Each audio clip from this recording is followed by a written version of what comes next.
In mid-2024 and again in 2025, U.S. authorities seized Venezuelan oil tankers and confiscated millions of barrels of crude that were allegedly being shipped secretly to bypass sanctions.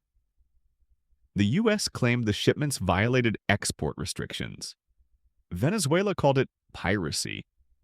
This latest confrontation shows how tense the relationship still is, and how central oil remains to the conflict.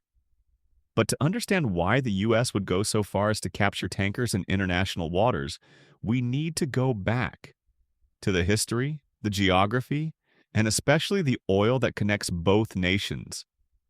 What many people don't know is that for most of the 20th century, the U.S. and Venezuela were close allies.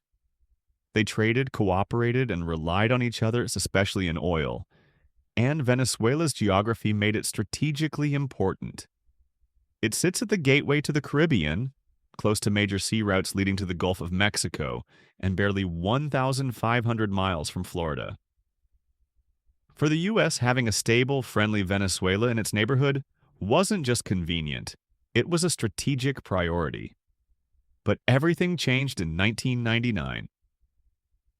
When Hugo Chavez, a left-wing populist, became president in 1999, relations with Washington began to deteriorate. Chavez nationalized industries, expelled American oil companies, revived anti-U.S. rhetoric, and aligned Venezuela with Cuba, Russia, Iran, and China. Washington saw this as the loss of a key regional ally. Caracas saw it as liberation from U.S. dominance. And in the center of this geopolitical battle stood the world's largest proven oil reserves. Venezuela holds about 298 billion barrels of proven oil, more than Saudi Arabia. For decades, Petróleos de Venezuela, S.A., the state-owned oil company, was efficient, profitable, and respected. But under Chavez, thousands of skilled Petróleos de Venezuela, S.A. engineers were fired. Military and political allies with no experience were put in charge. Corruption and inefficiency increased. Essential maintenance was ignored. Profits were diverted to political programs. Meanwhile, Venezuela became dangerously dependent on oil. 71% of exports in 1998, 98% by 2013. One commodity was now keeping the entire economy alive. For years, Venezuela's economy looked stable only because oil prices were high. But this stability was an illusion. In 2014, the global oil market crashed. A mix of U.S. shale production, OPEC disagreements, and falling global demand pushed prices from over $100 per barrel to under $40 in just a few months. For most countries, this was painful. For Venezuela, it was fatal. Because with 98% of export earnings coming from oil, every part of the economy depended on that single revenue stream. The government budget food imports, healthcare, electricity, and fuel infrastructure. Petróleos de Venezuela, S.A., already weakened by corruption and mismanagement, couldn't keep production levels steady. Foreign companies pulled out.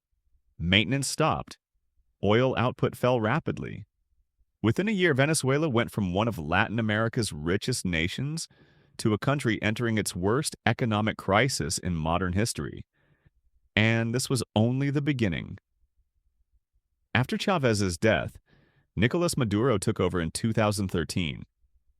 To survive the crisis, his government printed money, leading to hyperinflation, reaching projections of 10 million% by 2019. The 2018 election was widely considered fraudulent, leading to more U.S. sanctions, including freezing Petróleos de Venezuela S.A. assets and blocking Venezuelan oil from entering the U.S. And this is where the U.S.-Venezuela relationship turned into open conflict. The Trump administration accused Maduro and senior officials of participating in the Cartel de los Soles, a network of corrupt Venezuelan military officers allegedly involved in drug trafficking. Washington issued indictments and millions in reward money. Caracas rejected the accusations as politically motivated, but still, this wasn't the main reason for the geopolitical confrontation. The deeper story is oil. Most people think the US doesn't need foreign oil anymore, but the reality is much more complicated. Here are the key reasons why Venezuelan oil still matters to the US, factually and strategically. U.S. refineries are built for heavy crude U.S. Gulf Coast refineries in Texas, Louisiana, Mississippi, are designed to process heavy, sour crude oil. This requires special refinery units, cokers, hydrocrackers, desulfurization units. These refineries were optimized in the 90s and 2000 specifically for Venezuelan and Mexican heavy crude. But U.S. shale oil is light. It cannot replace Venezuelan heavy crude without expensive modifications. So Venezuela provided the exact oil the U.S. refineries were designed for. Very short shipping distance equals cheap supply. A tanker from Venezuela reaches the U.S. Gulf Coast in 4 to 6 days. From Saudi Arabia, 40 to 45 days. Shorter distance equals lower transport cost, faster supply, stable energy security. This made Venezuelan oil economically perfect for the U.S. Protection of U.S. energy infrastructure Venezuela sits near.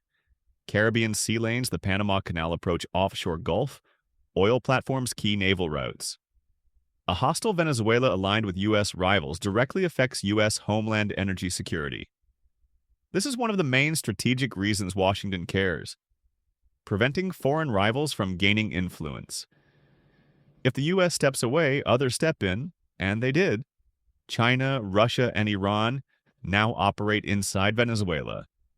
China refinances oil operations. Russia's Rosneft has stakes in Venezuelan oil fields. Iran helps Petróleos de Venezuela S.A. bypass sanctions for the U.S. This is not just about oil. It's about rivals gaining a foothold close to U.S. shores. A stable supply of petroleum coke, Petcoke Venezuela, was a top supplier of thick, carbon-heavy crude needed to produce petcoke, which U.S. refineries use and export globally. Without Venezuelan heavy oil, American refineries lose efficiency and profits. OPEC influence Venezuela's huge reserves, give it weight in OPEC decisions. Who controls or influences Venezuelan output affects global oil prices, U.S. gasoline prices, market stability. So the U.S. has a geopolitical interest in Venezuela's oil staying in friendly hands. In reality, the U.S.-Venezuela conflict isn't just about politics, socialism, sanctions, corruption. It's about who controls the largest oil reserves on Earth, in a country that sits at the entrance of the Caribbean, close to the U.S. mainland. When Chavez and Maduro pulled Venezuela out of Washington's orbit and invited America's rivals in, confrontation became inevitable. Today's clashes, from sanctions to tanker seizures, are not isolated incidents. They are the latest chapter in a long struggle over oil, geography, and political power in the Western Hemisphere. Venezuela still possesses the largest proven oil reserves on Earth. The United States still controls the most advanced heavy oil refining system in the world. And the Caribbean, sitting between them, remains one of the most strategic waterways for global energy flows. What began as a political disagreement has evolved into a deeper contest, a major power defending its regional dominance, and a resource-rich nation trying to assert its independence. This is the story of how two countries once tied together by oil, trade, and geography became adversaries, and why their relationship continues to shape the geopolitics of the Americas today.